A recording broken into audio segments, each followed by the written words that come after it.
Assalamualaikum warahmatullahi wabarakatuh. Myself Maseeha. I am from grade 10. Today I am going to give a seminar in social studies on topic globalization. Before heading on to the topic, we need to discuss, first we need to know what do we mean by the term globalization and how are we connected to the term. If we are learning something, if we are hosting education, we also have knowledge how we are connected to it. So today we are going to learn about globalization.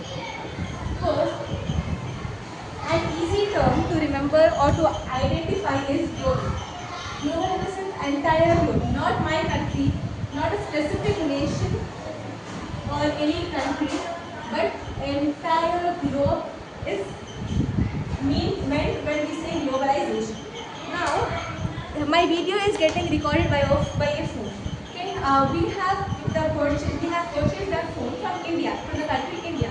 Now we don't know where the parts of the phone were made. We don't know where it was assembled. We don't know where this phone case was made. We don't know where the tripod was made. Okay, and also let's take a daily life example. We all have water bottles, right? For example, I can take a water bottle and just show you. It is a nice bottle. We all have water bottles, right? So now we are living in India. I am standing in India and I am telling you that there is this water bottle where it is written country of origin China, month of import. So here two terms, country of origin and import. Import and export are related with trade. Trade is nothing but import and export. Now, origin of China, it means this product was prepared or made or produced in country China. But how is it with me? How as an Indian customer, how is it in my hands? So it is called globalization. The things around me, the surroundings, everything around us, the object around us might be prepared, might be assembled in some other nation, but right now we have it in our nation. So this is the power and this is the speciality of globalization. Globalization in the sense, first, it is a process in which there is import, export, trade and connection technology shared by everyone across the globe. So in this chapter, we are going to learn about few topics. What is globalization? How was it started? Production across countries, about MNCs and etc. Let's start. First, introduction.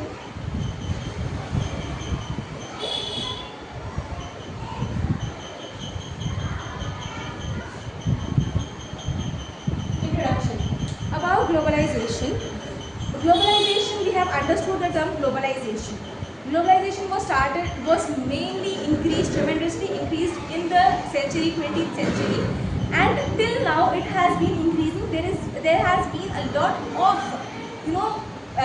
high market, high availability, and people are more and more interested in globalization nowadays.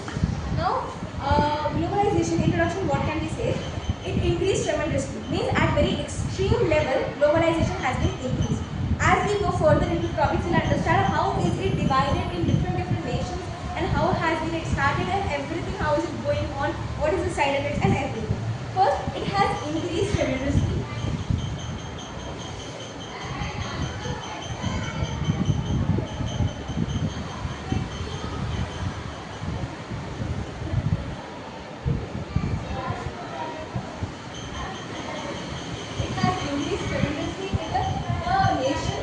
Around the world, and political, it is not only about production, it is headed to politics, cultural and economic dimensions.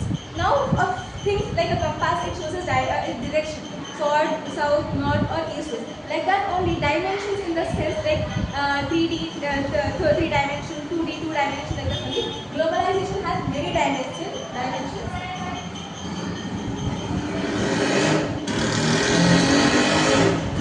Dimensions is economically, politically, etc. culturally, and all comes in it. Now there are 3 types of flows within globalization. Now international exchange, national in the sense which is happening in our country. For example, country India. Whatever import, export, trade, exchange of goods, production is happening, it is continuing, it is happening inside the country. So it is national trade. If it is happening globe if it is happening, across the globe it is happening, then it is called as international trade. So international exchange means first what are the things which are internationally exchanged? First trade, which are international exchange. There comes trade. Trade in the sense trade includes of export, import of products. For our country, India, for example, we can say India is very famous for spices, herbs, spices. So here we are giving it to some other country, some other nation where they don't have such quality. They might have this, but this much high quality they might not have. That taste which is having we have in India. So we are exporting our products and few things which we need as Indians in India and we don't have at such high level which we have in other nations, and we are bringing those products, those goods into our country. It is called as import. So trade includes of import and export. The next is labor. Labor in the sense work. Everywhere we might have noticed a school. We can take example of a school. At school we have labor. Like we can say work in the simple words. We can say teachers, professors, and all principal. And these are all white collar people. So these are professionals, and they are skilled laborers. So in labor comes skill, and in skill which means for teaching, and also in industries we need skilled and unskilled laborers. So in skilled laborers, those who can be accountant, for managing, like chartered accountant, and they will be like at the high level. Means skilled, they have some skills, so they will be kept as skilled laborers. And also we need unskilled laborers to do things as cleaning, and there will be few things which does not need much instructions, but they have to be done. If they are not done, then everything cannot proceed. So likewise, both are very important in labor, skilled laborers and unskilled laborers.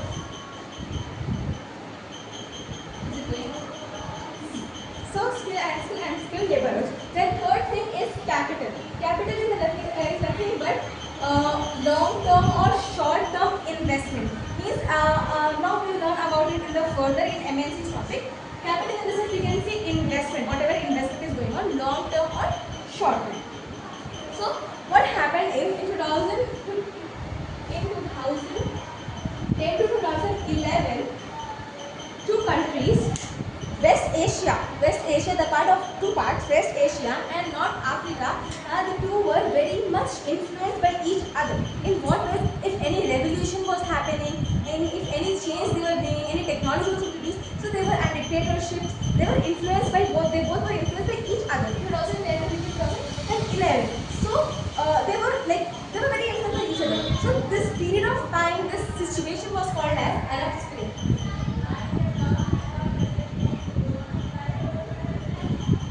Arab Spring. How they got to know through the media only. So media played a very important role here. It was called Arab Spring by media. The next thing we are going to study about is production across countries. Production in the sense, if an industry is producing some kind of goods, it might be a dusters, it might be at least this part or this part, it might be a pouch, it might be a marker, a scale, anything. So we all have these from industries like wholesale, retail. It is a complete process how we get it. So first, like production in the sense we are producing something. Any good, it might be any service, any good. So production across the countries, as I said, globally and then different countries. How is it? First, in the 20th century, as I said,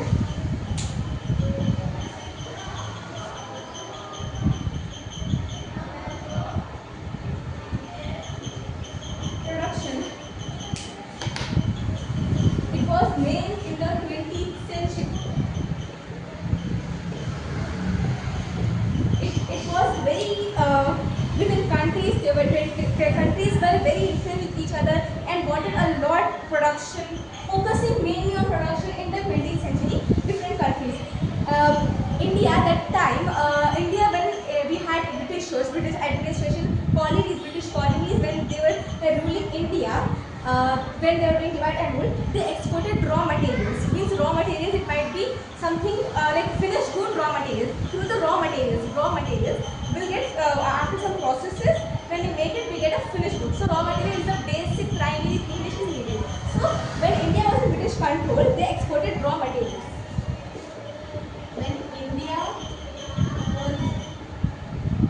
the British control, they exported raw materials.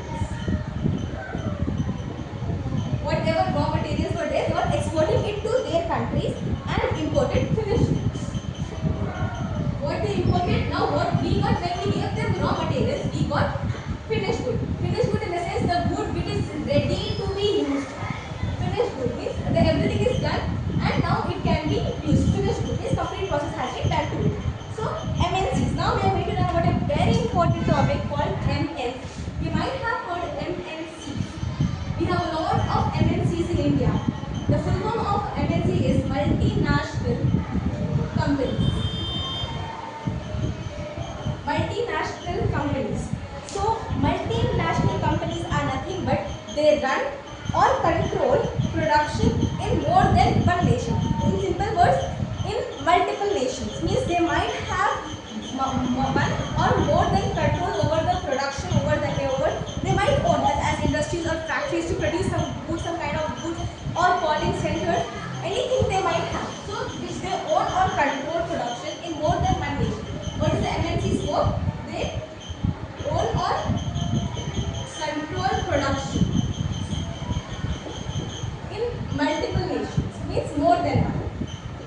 Not only it is in one country, the Africa, Egypt, not like that. Across like more than one nation, and MNC can have its connection. So what does MNC do? It sets up offices, calling centers, and factories. Factories for producing, offices for customer care, and calling centers. So here, what if we observe keenly, under globalization we get MNC. MNCs, what are they doing? They are providing us jobs, employment. We can say from globalization we are getting employment. And MNCs in this multiple nations, not in just one nation. There is a connection between us, between countries. So we are connected. So we are getting connection through globalization.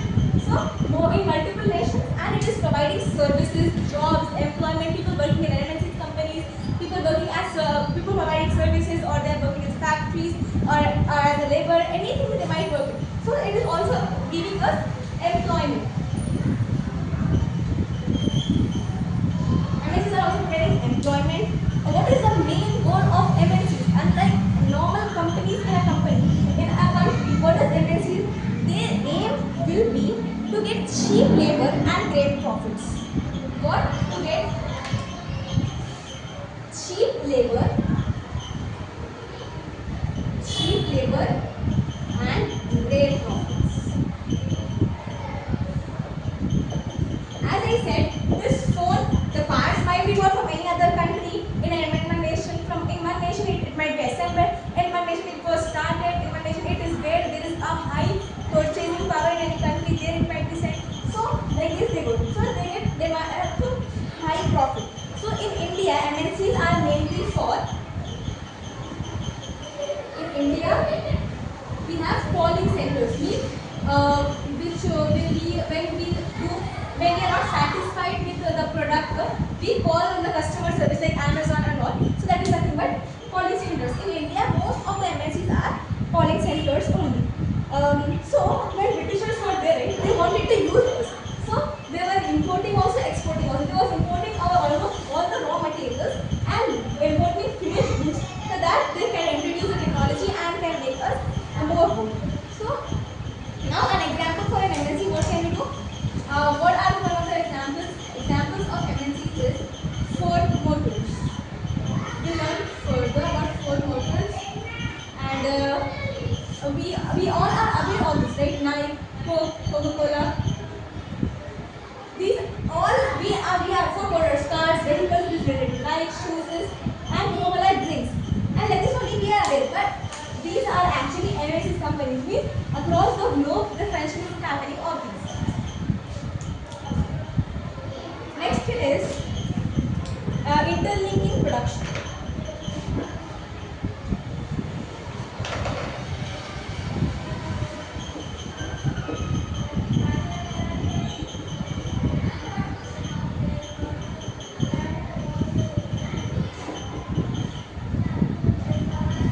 Interlinking production means now as I said MNCs. So will learn what are requirements needed by MNCs to set up their MNC at in a specific country.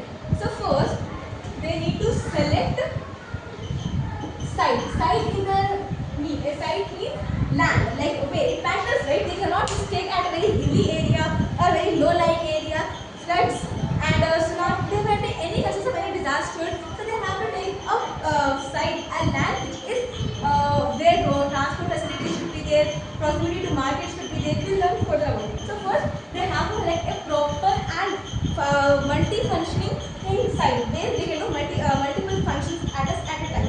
So next thing is site, and another thing is market. Proximity to market means how much it is near to the market and how much markets are near to the site. They take the second thing as market, and availability of skilled and unskilled labor. As I said, if we are choosing a place, for example, in a specific place, like there is a hectares of land and much like there is a vast wide land, and they are thinking to set up an MNC here.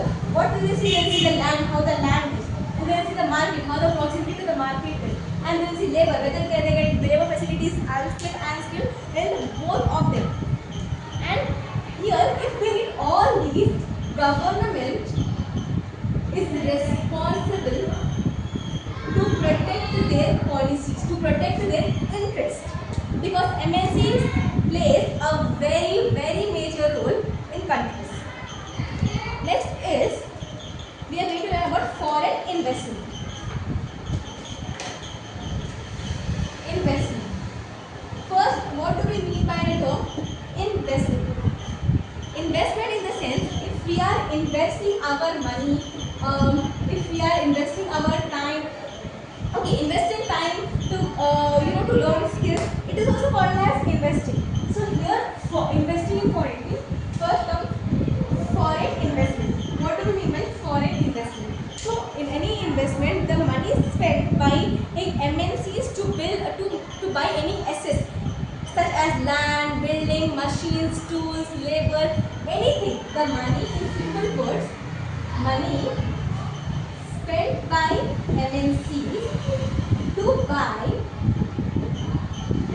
assets. It means it can be land, building, and I said. So that is nothing but investment of foreign people in a specific nation. So for them they are foreign, right? So very for us foreign investment. Foreign investment. So about MNCs, if we are going to learn what MNCs do, the process of MNCs, they join local companies. Local companies. Now what is happening when they are joining local companies? First, they are getting multiple choices. Like they can choose which local company is more beneficial, because you have labor also, market also, and site also they are having. And now this is the benefit of MNCs. They want to expand it as much as they can for greater profit and cheap labor. But what is the local companies getting from it?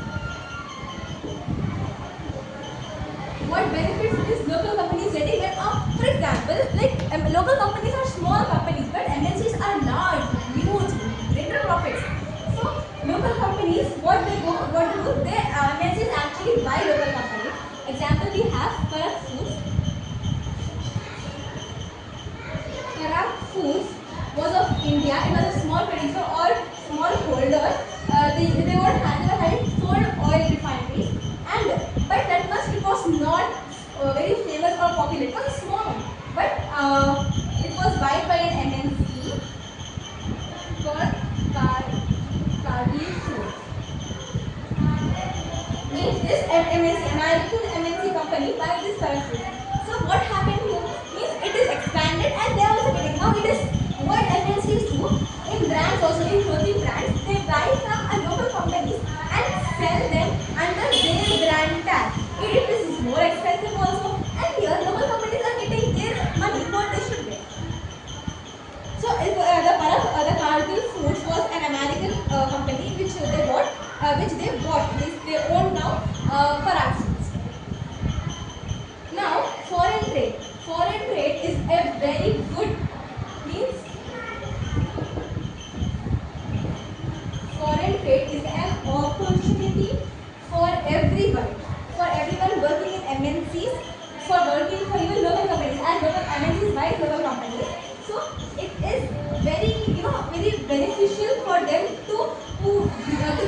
beyond the limit. Beyond the limit in the sense to reach beyond the buyers. Means they are getting like for example, a local company is in China. So now an MNC company of India or any America, for example USA, and they took it, they bought it.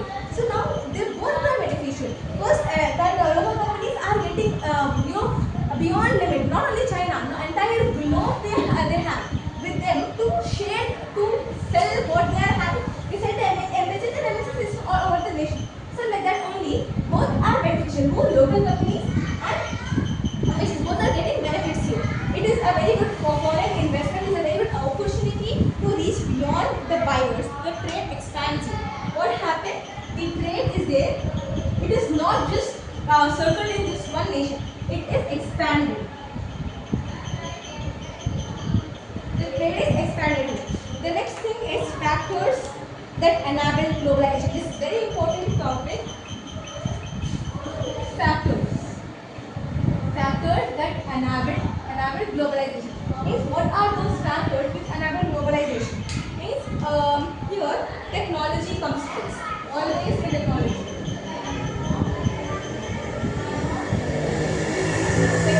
Now we have technology in everything. Everywhere we are having technology. We are introducing technology, and nowadays a human cannot live.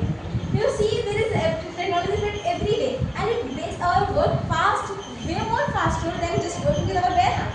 So technology it was used in for globalization in transportation.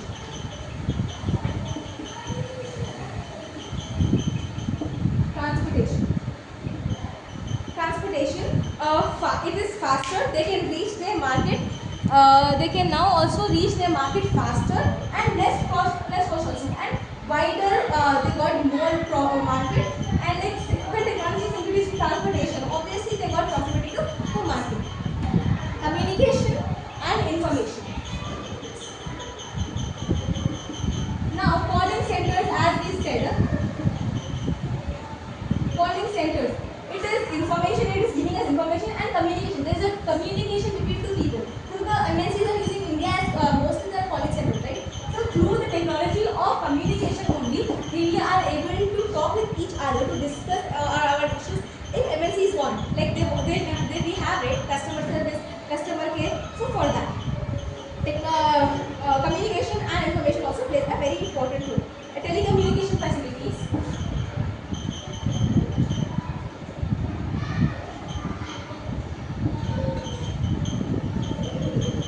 Telecommunication facilities also play a very important role. Means we have satellites, right? So through the satellites, many things, internet, many things are made our lives far more easier than how it was before. So we are having instant access to anything through the satellites, which comes under the telecommunication facilities. Next is internet, and as I said, internet, which we get from satellite, internet and connection. Internet and computers or connection. And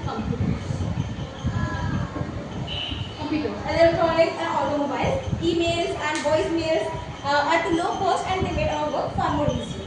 Next is liberalization.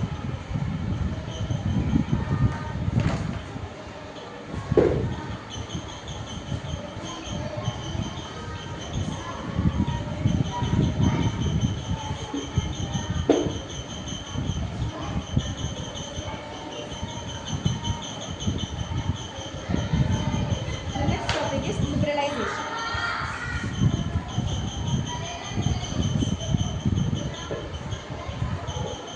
What is liberalization?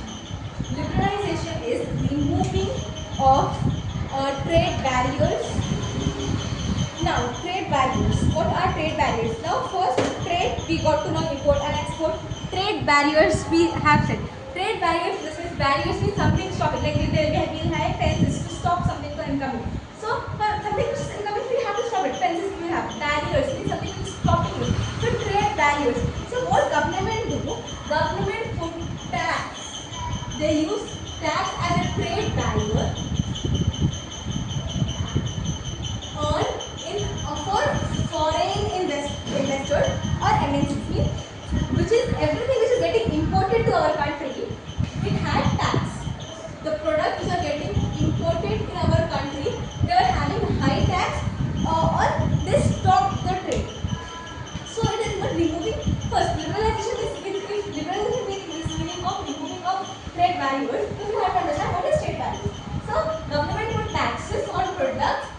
which is imported, not exported, because something is going to our country, from out of our country, and we need to benefit. If something is coming in our country, we have to buy it, right? So here, why it is this? Government wanted our own nation. For example, the country India's producers or industrialists, they want them to become high. Means they wanted them to be producing more and getting more benefits. They should not be in the competition that only foreign investment is rising and here we are declining. This they didn't want. That is the reason they had put trade barriers. The government had put trade barriers and put tax and to regulate the foreign trade. To regulate the foreign trade in the sense regulate in the sense to balance the foreign trade. Means foreign trade continuously cannot be grown in our nation because our producers may face problems, or it cannot be continuously declining because we even need those products in our country. These are also very important. So to regulate, to balance, to increase or to decrease, to balance, they have government put this. After independence, government had put trade barriers. Soon after independence,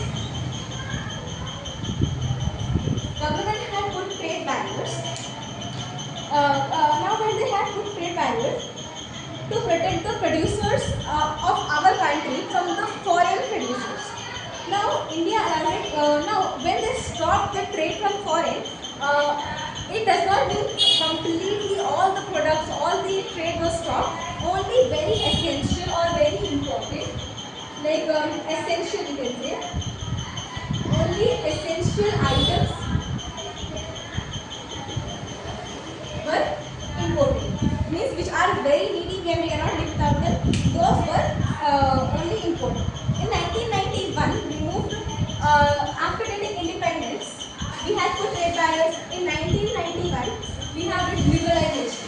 Means we have removed the trade barriers. It was removed by the government. It is nothing but liberalization, removing of trade barriers.